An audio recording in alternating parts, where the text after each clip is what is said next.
तो बच्चों जिस सेक्शन फार्मूला के बारे में मैंने आपको पिछली वीडियो में बताया था, उसी सेक्शन फार्मूला पर बेस्ड ये क्वेश्चन आपके सामने रखा गया है। ठीक है, इस क्वेश्चन को सॉल्व करते हैं। ठीक है, तो सॉल्व करने से पहले आपको क्वेश्चन के बारे में पता होना चाहिए क्या क्वेश्चन कह रहा है। ठीक है, तो उसके लिए आपको क्वेश्चन पढ़ना है। कैसे पढ़ेंगे? इन व्हाट रेशियो, जितना जितना समझ में आए उतना उतना पढ़िए, फिर रुकिए, फिर अगला पढ़िए, फिर रुकिए, फिर समझिए, फिर अगला पढ़िए, ऐसा करिए। ठीक है, इन व्हाट रेशियो, ठीक है, डच द पॉइंट, ठीक है, किस रेशियो में यह पॉइंट, इतना समझ में आया।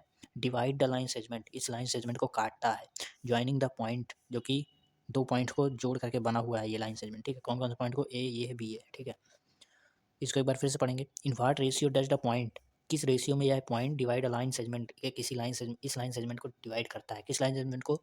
जो कि ज्वाइन करता है इस पॉइंट और इस पॉइंट से। ठीक है, इस पॉइंट को इस पॉइंट से। ठीक, मान लेते हैं ये ए नाम का पॉइंट है। ठीक है, और इधर साइड बी नाम का पॉइंट है। ठीक, ये ए है, ये बी है। ठीक है, और ये जो पॉइंट है इसको हम नाम दे देते हैं पी। ठीक है, ये पॉइंट इस लाइन सेगमेंट को काट देता है। ठीक है, यहाँ पे काटता है। ठीक, इसके कोऑर्डिनेट दिए गए हैं, इसके दिए गए हैं, इसके दिए गए हैं। ठीक है, तो हमसे पूछ रहा है कि ये जो पॉइंट है ये किस रेशियो में काटा होगा इसको। ठीक है, रेशियो मतलब M2 और M1 पूछ रहा है हमसे। ठीक है, चलिए निकाल देते हैं।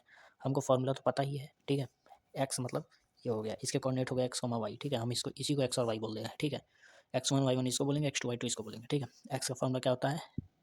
M2 x1 plus M1 x2। ठीक है, और अपॉन में M1 प्लस M2। ठीक, चलिए एक्स निकाल देते हैं। एक्स निकालेंगे, M2 क्या है हमारा?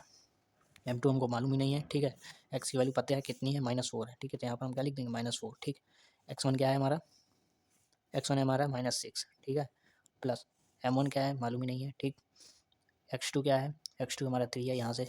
ठीक है, x1 x2। ठीक, ऐसे ही M1 प्लस M2 कर देंगे। ठीक है, क्योंकि हमको मालूम ही नहीं है। इसको अब सॉल्व करेंगे। कैसे सॉल्व करेंगे? -4 M1 प्लस -4 प्लस नहीं, यहाँ माइनस हो जाएगा। ठीक है, इसको मैंने इसमें मल्टीप्लाई कर दिया। M2 इक्वल्स टू, इसको जब मैं मल्टीप्लाई करूँगा तो -6 M2 हो जाएगा प्लस 3 M1 हो जाएगा। ठीक है, ये 3 इधर आएगा, माइनस का M1 बचेगा।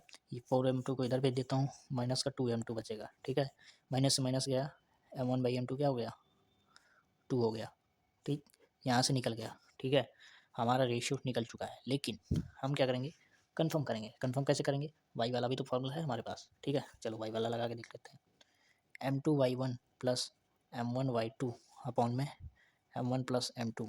चलो, y क्या है हमारा? दिया हुआ है 6 दिया हुआ है। ठीक है, M2 क्या है हमारा? मालूम नहीं है। ठीक, y1 हमारा 10 है। ठीक है, ठीक है, इसको जब हम डिवाइड करेंगे 2 से तो 2 2 जा 4, 2 7 14। ठीक है, ये आ गया। ठीक है, यहाँ पर M1/M2 का रेशियो क्या आ रहा है?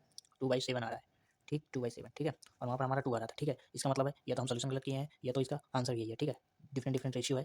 ठीक, या फिर तो चलो हम एक बार फिर से चेक कर लेते हैं। देखो मैंने क्या किया, एक्स की जगह एक्स का वैल्यू रखा, M2 x1 का ये वाला वैल्यू रखा, M1 x2, और इसको सॉल्व किया, जरूर किया, -4 M1 -4 M2, इसका मल्टीप्लाई किया, -6 M2 3 M1। ठीक, अब क्या किया मैंने? इसको मैंने इधर भेजा। ठीक है, ये प्लस हो गया, 6 में 4 गया, 2 M1 M2 बचेगा, इसको मैंने इधर भेजा, ये माइनस हो जाएगा 4। अच्छा हाँ, यहाँ गलत हो रहा है, देखो इसको मैं इधर भेजेंगे, -7 हो जाएगा, -3 हो जाएगा, -3 में -4 जुड़ा, -7 हो जाएगा। ठीक है, -7। ठीक, अभी क्या करेंगे? M1 इधर रोकेंगे, M2 इधर रोकेंगे, तो 2/7 आ जाएगा। ठीक है, तो देखो यहाँ से भी वही है, यहाँ से भी वही है। ठीक है, सेम रेशियो एक लाइन को काट रहा है। ठीक है, आपसे क्या पूछा गया था? ये M1 और M2 का रेशियो पूछा गया था। ठीक है, मिलते हैं अगली वीडियो में, तब तक के लिए प्रैक्टिस करते रहिए।